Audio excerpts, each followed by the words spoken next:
Yeah, today I decided to at first talk about more details on things like substructure, supporting beams, and so on. So really architectural stuff.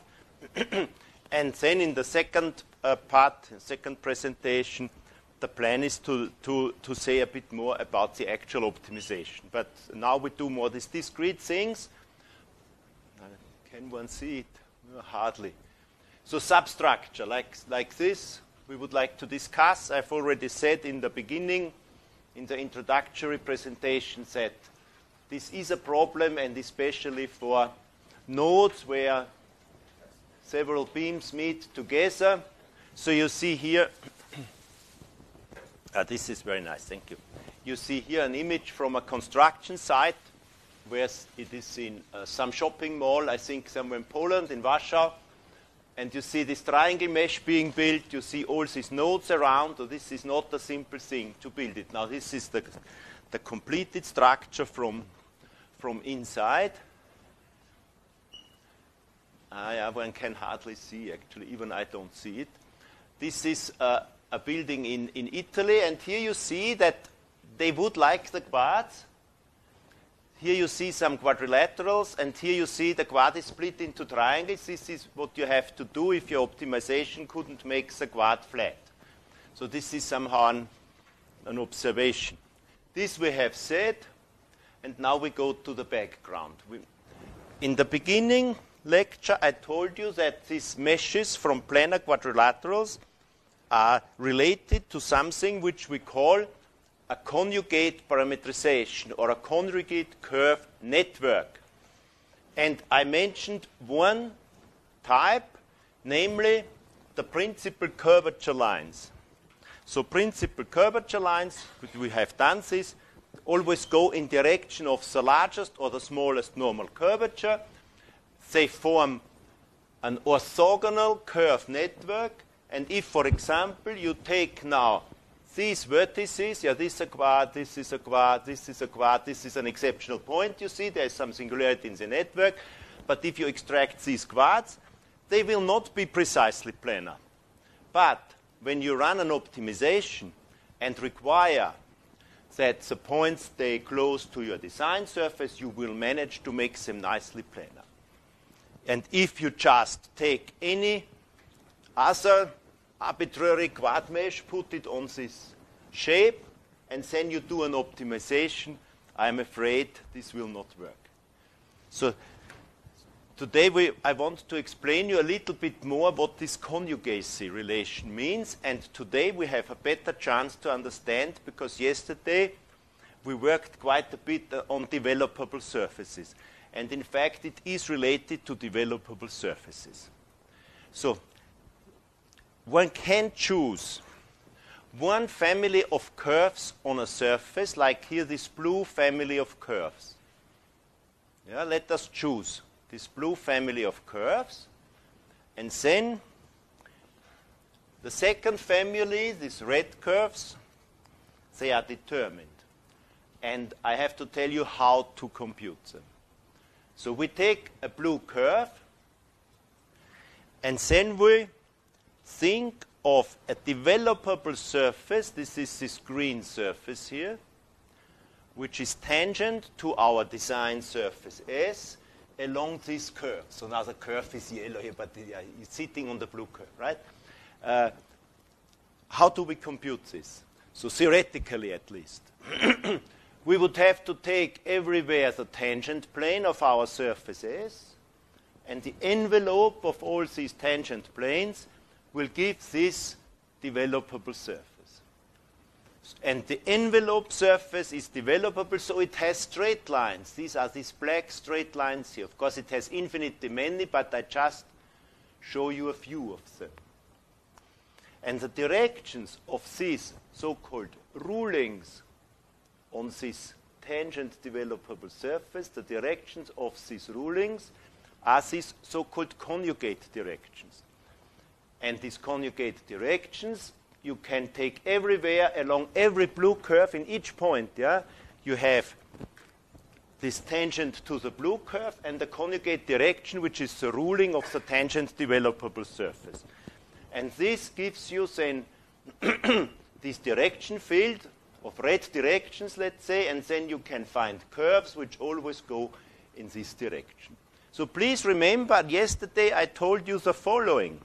I told you, if you take a principal curvature line, and if you do exactly the same, you compute this tangent developable surface, then the rulings will be orthogonal to the principal curvature lines, which means they will go in the other principal curvature direction. This is just expressing the fact that this network of principal curvature lines is a special case of a conjugate curve network. And in fact, it is the only conjugate network which is also orthogonal. This line is tangent to red curves? Yes, these lines are tangent to the red curves, exactly. Yeah.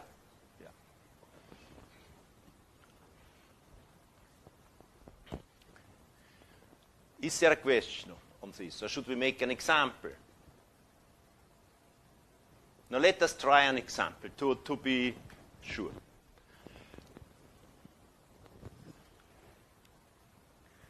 We take a rotational surface. I make a simple thing because I want to be able to draw it. So we have a rotation axis here. And we take a curve. And we rotate it about this axis. So these all points determine circles, right? This also. So we get here the second part. So maybe I indicate that this is a rotational surface. That's good.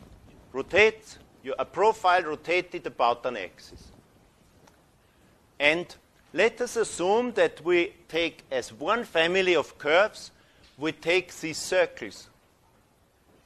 In my figure here, they appear as straight lines, but in reality, they are circles. Because my figure is thought that the axis lies in the plane here of the board, and we project orthogonally to the board, and then they appear here as straight lines. But these are actually circles, yeah? So it looks like this. Each point, of course, traverses a circle around this axis. Now, let us find the conjugate directions, yeah, to this. Let's say these are the blue curves, yeah? These circles are the blue curves. I can make them blue if you like. So here is blue. Let us take such a blue thing. Maybe here. It's blue curve. How do we find the red directions? Morning.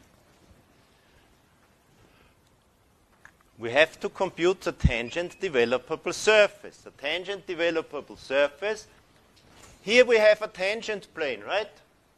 And this tangent plane at the contour outline, I can really draw nicely. This is this tangent plane.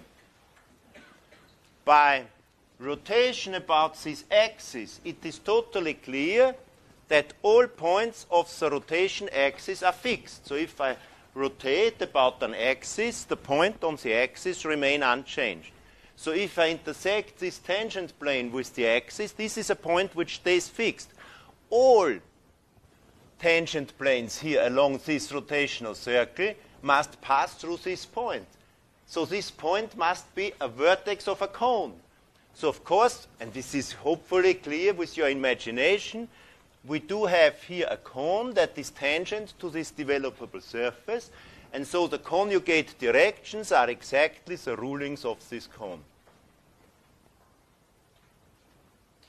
So here these are the conjugate directions. But what we also see, these conjugate directions lie in the planes through the axis, yeah? Because they meet the axis. And this means that the conjugate curves to the circles are these profiles. And of course the rotated version, because if I rotate not by 180 degrees but some other angle, I would get here, of course, maybe a curve like this. Yeah, look, this is rotated. And these are here, in fact, of course, the principal curvature lines.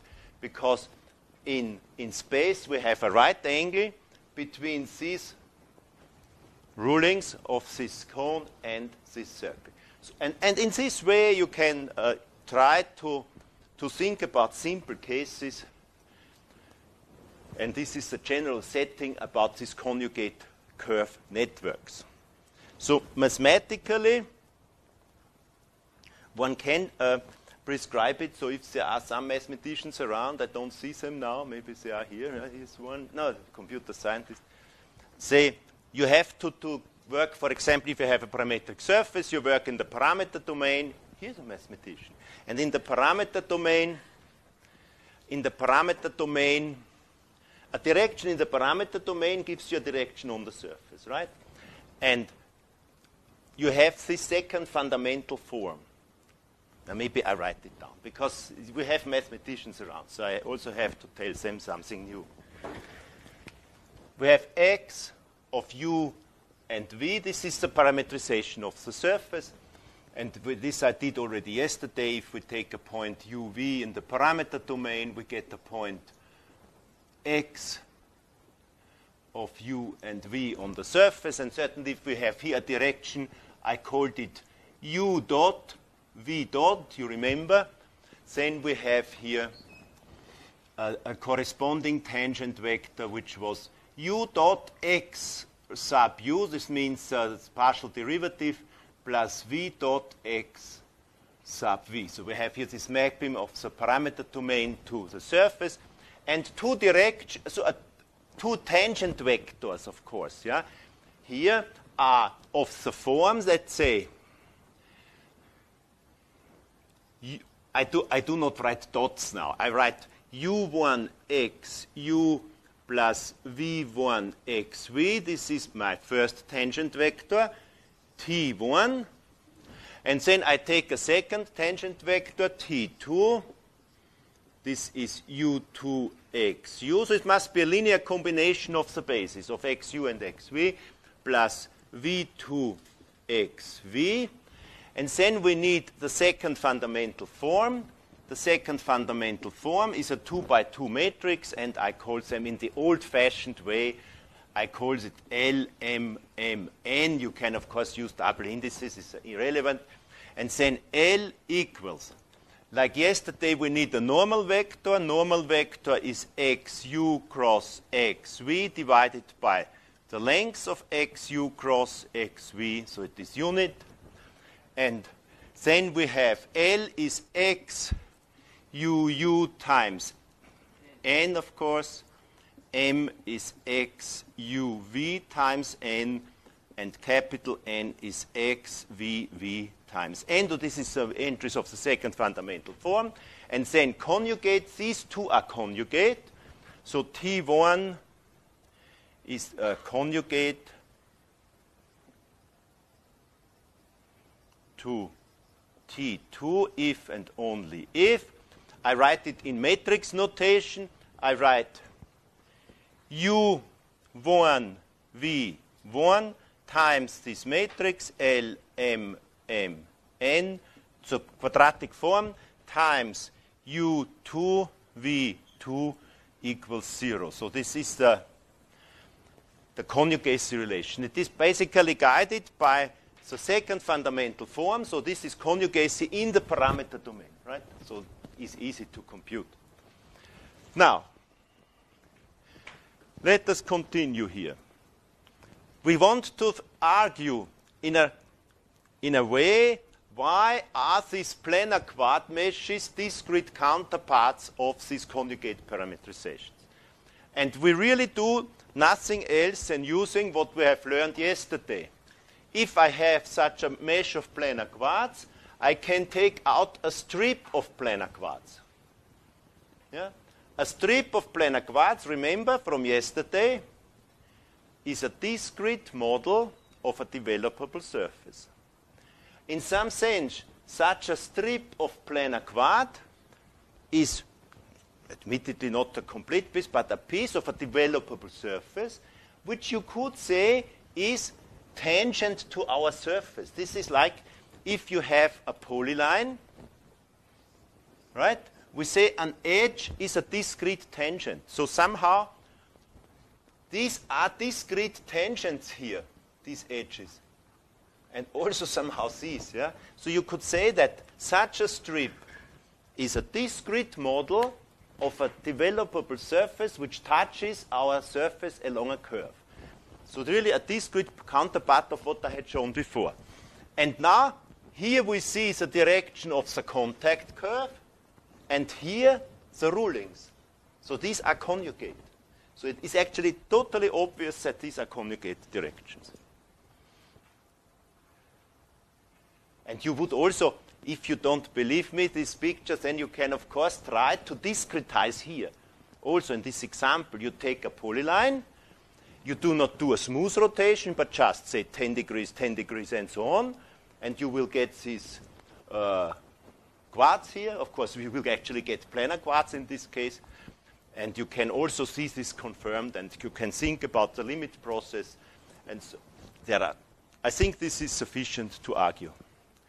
Then, we already said there are two clean ways of discretizing the network of principal curvature lines, and one way is the circular mesh. And the image says everything a circular mesh is a quad mesh where each quad has a circumcircle. And this one way of achieving quads that are somehow as rectangular as possible. And if we apply this with what we discussed yesterday upon one of your questions, a Möbius transformation here, and I think I discussed Möbius geometry with some of you, then such a circular mesh will again be transformed into a circular mesh. This is just for the mathematicians. Now the conical meshes, this is what I repeat because we have to build on it. Mesh is conical if at each vertex we have a right circular cone, this is the axis of the cone, which is tangent to the four face planes that meet here. 1, 2, 3, 4. These lines here should be the straight lines along which this face is tangent to the cone. Here also this is the face, and this is the plane, and it is tangent to the cone along this line, and also here and here.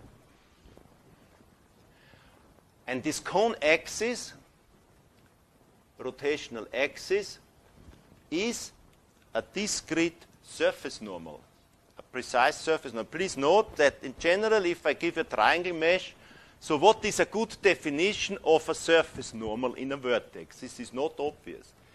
Even for a planar polygon, you can argue, well, one way is to say I take just a bisector is a useful way. So there are some discrete versions. And here we have, with this cone, we have a quite natural surface normal. And yeah, this I discussed with some of you yesterday, this Laguerre geometry. By the way, this is a Laguerre geometry concept, but this is not so important now. This is important. Now, I draw upon your imagination. We do the following. We take each face of a conical mesh and translate it by a constant distance. So we offset it by a constant distance, let's say in the outward direction of this. We give a positive and a negative side of the mesh, and we translate by a constant distance in the same side for all faces. I claim that you still get a conical mesh. Why is this the case? If you have a rotational cone, maybe I should draw it here. Drawing sometimes helps. So this is a cone. Yeah. And our planes are all tangent to this cone. Let us just translate all tangent planes of the cone by a constant distance. So constant outward distance. Here also, same distance. What do we get?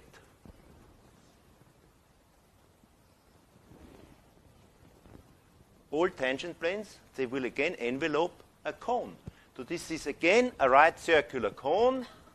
This offsetting gives again a cone at this distance d, which we used to offset it. So geometrically, if you take of the entire cone, you just need to translate your cone. So please note, here we do not have the distance d. The distance d is here, so between the tangent planes. Right? So I claim if I offset all faces of a conical mesh by the same constant distance, I get again a conical mesh. And I think it is explained by this fact. What if we do the same for a triangle mesh or any other mesh? If we offset, let's say you take a triangle mesh in 3D and you offset all faces by a constant distance. In general, there is no way that if you offset all faces that are adjacent to a vertex, so if I take here a vertex, now maybe I remove this stuff, we don't need anymore.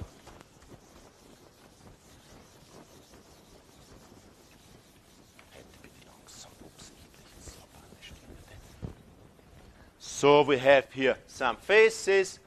It doesn't even matter how many we have. I draw here 6 of them, but it is not necessary. And all are offset by a constant distance. Then they will not intersect in one point. So this will be some intersection. Let's think about when would they intersect in a point. Now, yeah, if these offsetted surfaces, faces intersect in a point, then I claim this is a conical vertex. Why?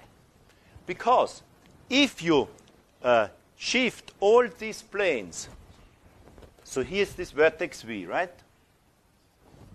Let us look from the side. Here's this vertex V, and here's a plane. If I shift the plane by a constant distance d, then this translated plane must touch a sphere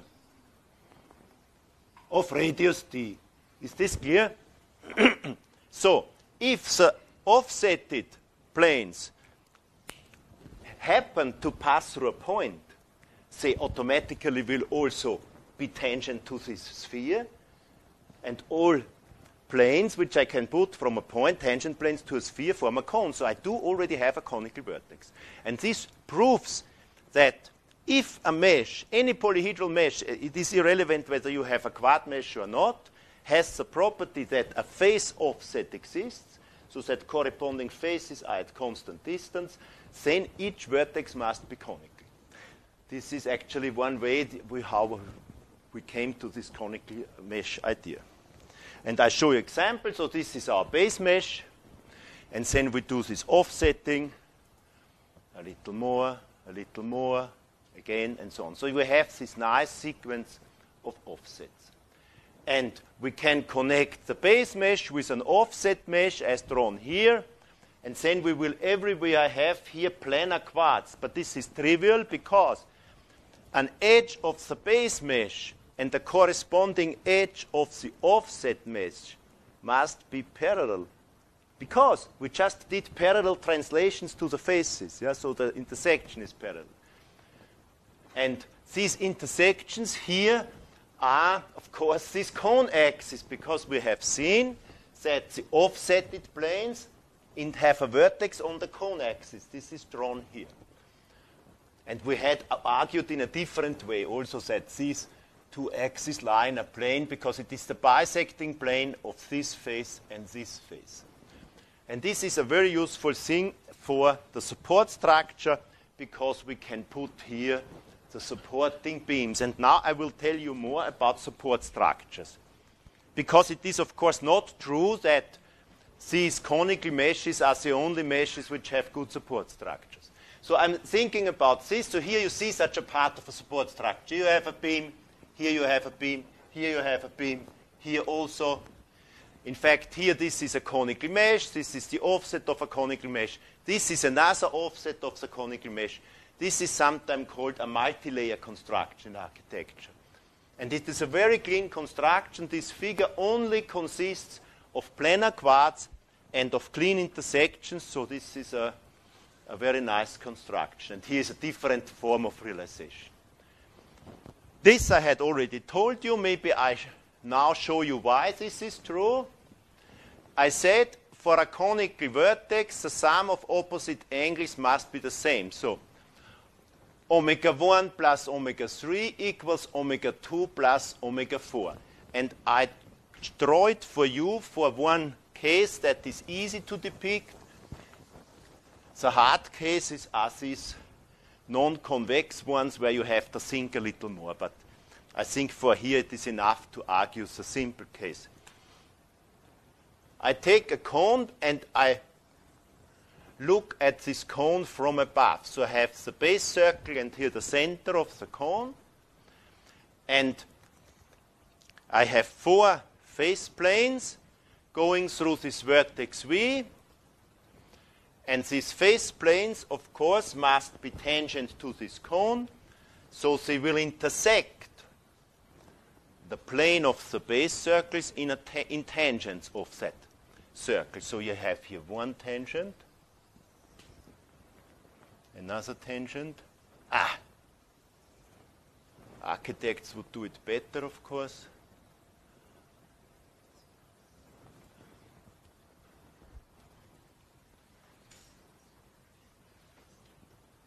Okay?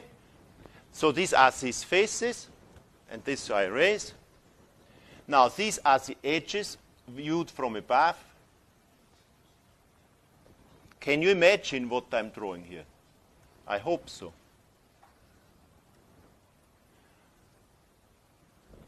So we look from above. These 4 planes are tangent to the cone, right? And now, where are the lines of tangency? I use a different color here. So this would be one line of tangency. I do it dashed. And here is a right angle. And here is also a line of tangency. And here is a right angle. And it continues like this. And here. Here is a right angle. Drawing is not perfect, but I hope it will be sufficient. Now, let us pick here this edge. Through this edge, we have a face to the left and a face to the right. The face to the left is tangent to my cone along this line, and the face to the right is tangent along this line. A cone is a highly symmetric object, a rotational cone. So it is symmetric with respect to every plane through its axis. So this you can also view as a plane sticking out, and this is symmetric. So not only in my projection, but even in 3D, this angle and this angle is the same. Of course, in the projection it is the same. It's just a property of circles, but also in 3D, because they have the same inclination, these planes. Yeah?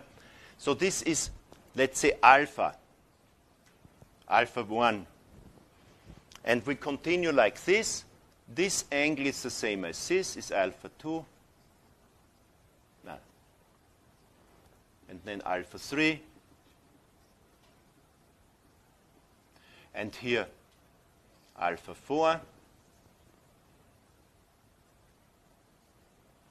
In space, the sum of angles is not 2 pi, just in the plane. I mean the angles in 3D.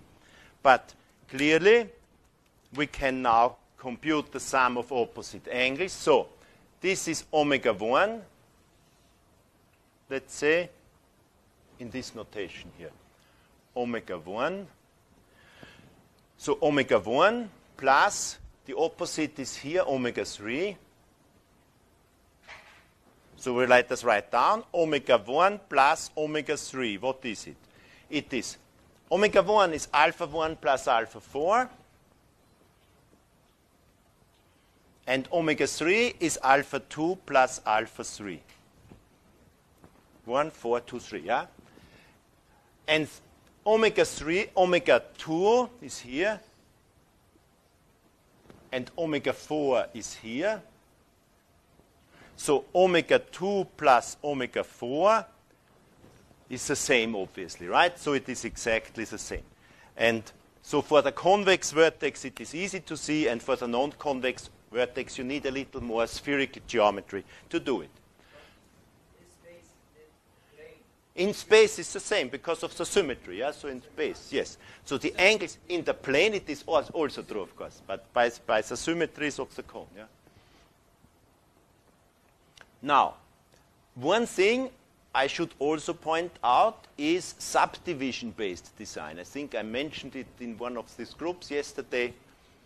It is very useful to start with a coarse model, very coarse, to make sure that the faces are planar and maybe even vertices are conical, depending on what you want to achieve. And then subdivide. Subdivision, in principle, for those who do not know most subdivision rules, or at least for this, it would actually be sufficient to just split the quad, each quad into 4 quads, and then run the optimization again with some fairness. Even better, maybe you do some slight displacement of these subdivided vertices like Catmull-Clark, which makes the thing a little more beautiful. So, but this works really well, and the result is this design. So this is a conical mesh. You see the support structure, and it was generated by subdivision. Now, we go to these nodes, and here is a little more detail needed.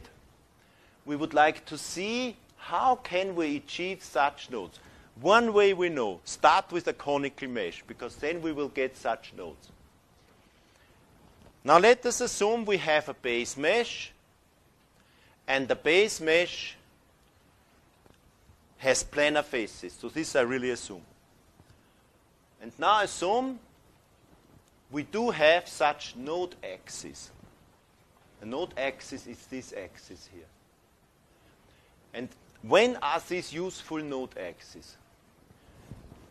Now, let us assume I have this node axis. Then it must be possible to shift this line parallel. Yeah, it lies in a plane. These two node axes shall lie in a plane. I shift them. I shift here parallel. I shift here, here, and this must close up. Is this clear?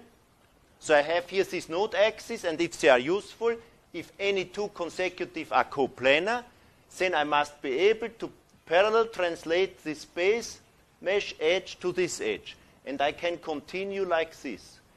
And I can do this over the entire structure. So what I argue here is, if you would like to have such a clean node structure, you can get it by having two parallel meshes. Let's say the base mesh and another mesh whose edges are parallel to the original mesh.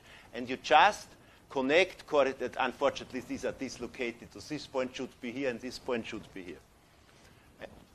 So, what are parallel meshes? Let's do it mathematically more precise.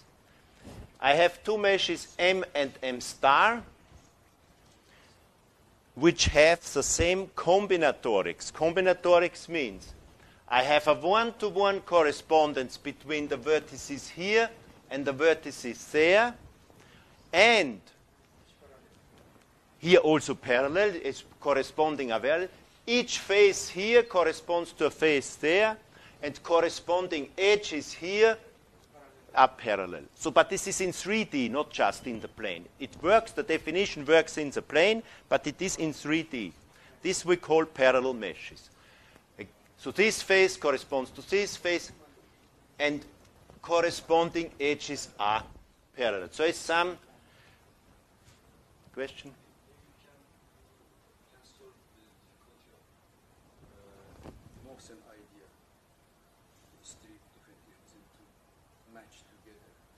No.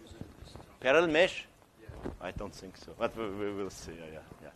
I don't think so. Because this, no, I tell you why. No.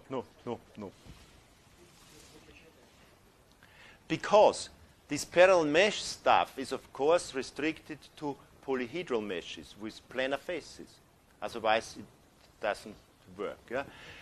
And this Mochten, what he wants to do hexagons with constant edge length, and it is obvious that you cannot do it so that the faces are planar, so I think it doesn't work.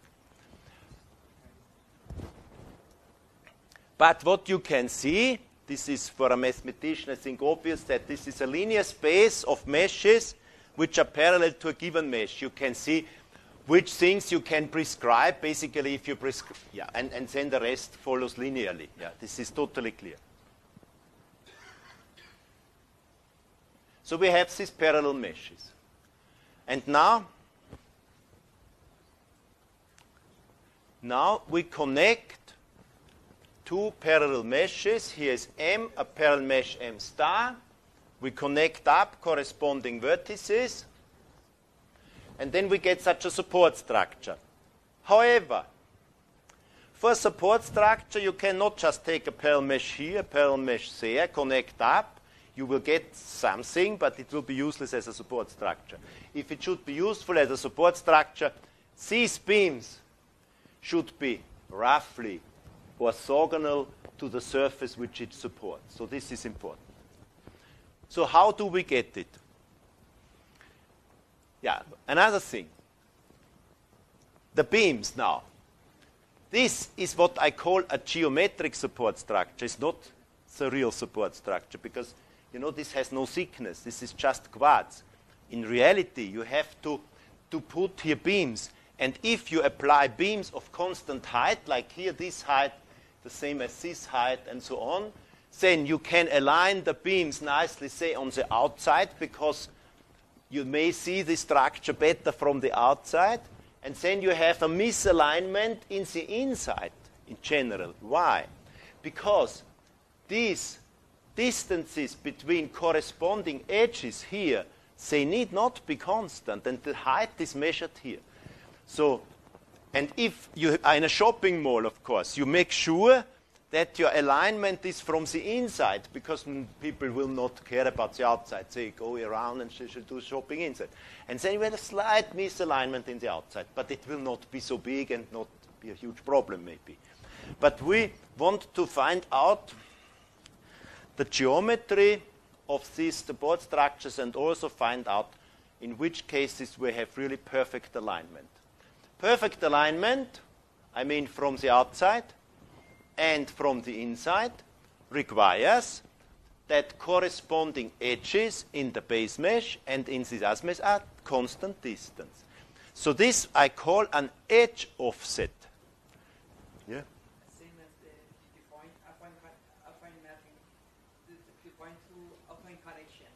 The same is corresponding to affine connection. Because you define connections Yes. that preserves parallelism. I know, it's not exactly, in my view, the same. Yeah? Because this connection is tangential to the surface, right? And here we go transversal to the surface. So this distance is transversal to the surface. So, and this is such realization. So this is a support structure where these beams of constant height meet precisely. But I did not yet tell you how to get the mesh where this happens. Yeah? I just told you it would be nice to have such a mesh. Now we have to discuss offset meshes. And here, really, if you want to understand, you need to listen carefully. A mesh M star in the space of parallel meshes to a base mesh M, so the offset mesh is a parallel mesh, by definition. Is called an offset if it is at constant distance from the base. But this is not a complete definition because I need to tell you where to measure the distance. And there are three essential ways. I can measure the distance along vertices, corresponding vertices. I could measure them. I could measure them along edges. This we said for architecture. This is very interesting. And between faces. And for the faces, we did have an example. Do you remember? We said if I have a conical mesh, and if I offset the planes of the conical mesh by a constant distance, then we get again a conical mesh. So this is a conical mesh is a mesh which has face offsets. And now I define the following. Think of here. So this shall be two faces, here they are quartz, but they need not be quartz, of the base mesh, here the offset mesh, and then I compute a linear combination of meshes. Please don't be worried, because I just take it vertex by vertex. So if I have a vertex here, the corresponding vertex is here, and then I do the following: vertex of the offset minus vertex of the base divided by d, the distance, the offset, a constant distance. Because I say I want an offset at some distance d. And I do exactly this. I take the difference mesh. So this is formed basically by these vectors, right? From base to offset. And I scale them by 1 over d. So I make them 1. It is not true that they will always be exactly length 1. I just, because I do not know whether this difference vector is of length d. So I do the scaled difference mesh. So again, vertex here, a vertex there. We get these vectors, and these vectors scaled by 1 over d are put here from the origin, and then they define this vertex. If my original mesh M happens to have a vertex offset at distance d, so corresponding vertices are at distance d, then the scaled difference vectors by 1 over d must be of length 1, right? Must be of length 1. This means that this so-called Gauss image mesh S has vertices on a sphere of radius 1. It must lie on the unit sphere. Now let's continue here. If my base mesh is a quad mesh, then it has vertices on the sphere. In any case, this scaled difference mesh must be a parallel mesh. This is a linear combination. In a linear space, the property stays. This is trivial. Must be a parallel mesh. So it must have planar faces for sure. If all vertices of a face lie on a sphere and in a plane, they lie on the intersection circle of the plane and the sphere. So this means that this parallel mesh is clearly a circular mesh. So, meaning that all faces have a circumcircle. If we have a quad mesh, then I claim also my original mesh must be a circular mesh. Why is this the case? Because if I have a quad which is inscribed to a circle, then the sum of opposite angles equals pi. So alpha 1 plus alpha 3 is the same as alpha 2 plus alpha 4. Alpha 1 plus alpha 3 is the same as alpha 2 plus alpha 4 equals pi 180 degrees. Right? Now, if this face here has a circumcircle, every parallel quad has a circumcircle because the angles don't change. And this is a characterization. Whenever you have a quad where opposite angles sum up to pi, it has a circumcircle. So this shows we have proved the circular meshes are exactly those planar quad meshes which have vertex offsets. It turns out that these vertex offsets are in fact not unique. This is a difference to the conical mesh. Conical mesh, the face offset will be unique, but here is not. You can show the following. You can actually pick one vertex here of this Gauss image mesh, and then the rest follows. But I don't go into this detail. Then, edge offsets. For the edge offsets, now maybe we observe the following. If we see we want to have a constant distance between two vertices, we see this constant distance in the Gauss image, namely here the vertices have constant distance 1 to the center of this sphere, to the origin. Clearly, with the same argument, if we have constant distance between corresponding edges, we must see this constant distance here, namely distance from these edges to the center of the sphere. So this means that the edges must be tangent to the sphere. And for the faces, the same. If we want to have corresponding faces of the same distance here, Here we must have the property that these faces have distance 1 to the center of the sphere, but the sphere is radius 1. And if a plane has distance 1, it must be a tangent plane of the sphere. So we have seen that for edge offsets, this Gaussian image mesh must be, as we say, circumscribed to the sphere. All faces are tangent. And we get the cone property. Is this clear? Because if we take a vertex of this Gauss image mesh, all planes touch this unit sphere, so they are also tangent to a cone. And if we translate back, we again have the cones, the same opening angle of the cone. So the conical mesh nicely pops out here as the face offset mesh. Meshes with edge offsets. I say a little bit about it. It is geometrically very interesting, but unfortunately a bit limited. So a mesh has an edge offset if it is parallel to this Gauss mesh. And for this Gauss mesh, we have seen the edges are tangent to the unit sphere. So this is actually a figure which contains more information than you might think. So these faces of the Gauss image, I have shown it here as hexagonal, as hexagons, because nowhere in my argumentation I told you that this must be quartz. Yes, it's also true for hexagons and other polygons. We do have a problem with triangle meshes, however. Why?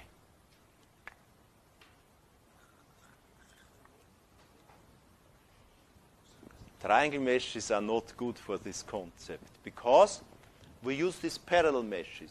And if you have a triangle and you translate all edges of the triangle parallel, you get a similar triangle.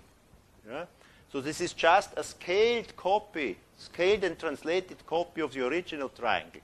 So if you have a triangle mesh, a parallel triangle mesh can only be a scaled copy, scaled and translated copy of the original mesh.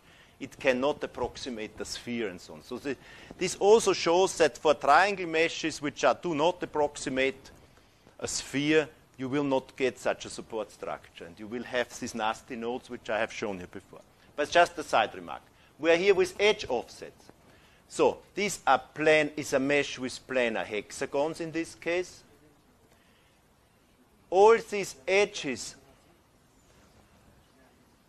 are tangent to the sphere, and therefore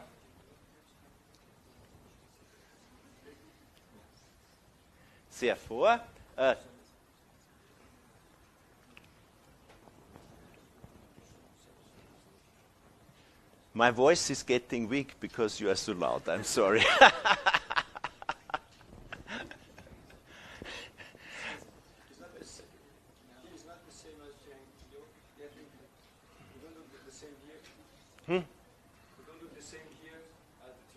No, this, I said just this doesn't work for triangles. So forget the triangles, it doesn't work. But we have here hexagons, we can have quartz, we can have pentagons, we can have many nice things, but not the triangles. Unless we originally had already something like this on the sphere. But, you know, recall we want to have meshes with edge offsets. And you do not need a quartz, you can also have hexagons, I will show, but no triangles. Then, this Gauss image, which we have just defined, scaled difference mesh, yeah? Scaled by the factor 1 over d, and d is this constant edge distance, must be a mesh which is parallel to original mesh and whose edges are tangent to the unit sphere. Now, we pick a face and we see that it intersects the unit sphere in a circle, and since the edges are tangent, you see here also that we get this circle must be an inscribed circle of this face. So this shows us also that, in fact, this parallel mesh here is cutting out, defining a circle packing on the sphere. Because, you know, I have here this tangent. Here's one face, here's the next face, the circumcircle. So these inscribed circles form a packing. And the geometry of these meshes is very interesting. Such meshes are well studied in pure geometry. They are called Koebe meshes. And especially the closed ones have a nice property, namely, if you prescribe just the combinatorics of such a Koebe mesh, then the Koebe mesh itself can be computed more or less uniquely up to a so-called Möbius transformation, but this is only for the experts. Möbius transformation is a projective transformation that maps the sphere onto itself, and of course it would map one solution to the other. So if I prescribe the combinatorics of a Koebe mesh, it is more or less determined. And there is very nice work by Bobenko and Springborn to compute this as the minimum of a convex function. So this is much better than what I can tell you today about the computation of these meshes, because if you have a convex function, you have a unique minimum. And even with a very simple, say, gradient descent algorithm, you will reach the minimum. Whereas the objective functions we will optimize here, they may have many local minima, and we at least want to run in a good one. Yeah, so this is much nicer. But unfortunately, the other objective functions, I guess you cannot make convex. Now, this is again something for the experts, which I have discussed with one student here yesterday. And that these quadrilateral edge offset meshes, so quad mesh with edge offsets, is very restricted. You cannot achieve an arbitrary shape. So it's not possible. It is. An edge offset mesh is also a discrete version of a principal curvature parametrization, but only for special surfaces. And these surfaces are known in classical geometry as Laguerre isothermic surfaces. Yeah, this is differential geometry, and actually even the differential geometers do not know how these surfaces look like. Of course, you can compute some, there's no doubt, but the essential shape characteristics of these surfaces, what is possible and what is not possible, to my best knowledge, it is not known. So this is widely open here. This would be something for real differential geometers. Here I show you some results. So this is a hexagonal mesh with edge offsets. Here you have a detail, and please note the following. In areas of negative curvature, these hexagons are not convex anymore. This you can show it must be the case. And this we will not do because it is too much. But you should tell me, should I talk about these discrete curvatures in faces after the break because some mathematicians want to know it, or should I skip it because the architects won't like it? So you have to tell me, what do you propose? Should I do it or not do? No. No, okay, then we do something else. Something else, right? Okay. Huh? Okay, thank you. We'll continue later.